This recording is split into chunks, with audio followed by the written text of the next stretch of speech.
भजन संहिता अध्याय 102 साम चैप्टर 102। हे यहोवा, मेरी प्रार्थना सुन, मेरी दुहाई तुझ तक पहुँचे। मेरे संकट के दिन अपना मुख मुझसे न छिपा ले। अपना कान मेरी ओर लगा, जिस समय मैं पुकारूं उसी समय फुर्ती से मेरी सुन ले।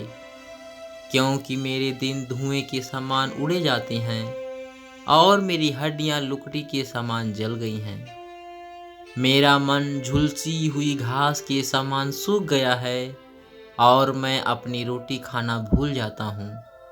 कराहते कराहते मेरा चमड़ा हड्डियों में सट गया है।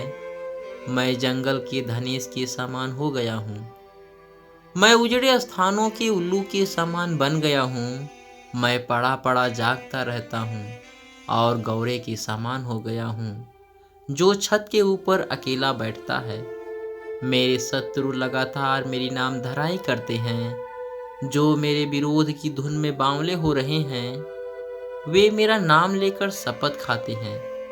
क्योंकि मैंने रोटी के समान राख खाई और आंसू मिलाकर पानी पीता हूँ। यह तेरे क्रोध और कोप के कारण हुआ है, क्योंकि तूने मुझे उठाया और फिर फेंक दिया है। मेरी आयु ढलती हुई छाया के समान है और मैं आप घास के समान सूख चला हूँ। परंतु हे यहोवा, तू सदैव विराजमान रहेगा और जिस नाम से तेरा स्मरण होता है वह पीढ़ी से पीढ़ी तक बना रहेगा।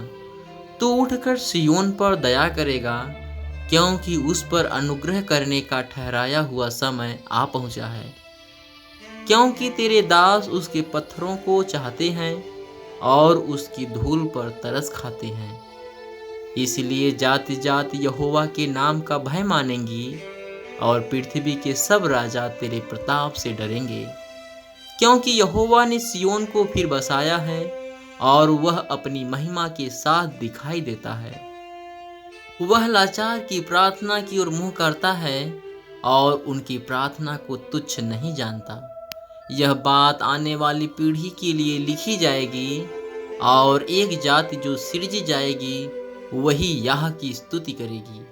क्योंकि यहोवा ने अपने ऊंचे और पवित्र स्थान से दृष्टि करके स्वर्ग से पृथ्वी की ओर देखा है, ताकि बंदियों का कराहना सुने और घात होने वालों के बंधन खोलें और सिय्योन में यहोवा के नाम का वर्णन किया जाए और यरूशलेम में उसकी स्तुति की जाए। यह उस समय होगा जब देश देश और राज्य राज्य के लोग यहोवा की उपासना करने को इकट्ठा होंगे। उसने मुझे जीवन यात्रा में दुख देकर मेरे बल और आयु को घटाया।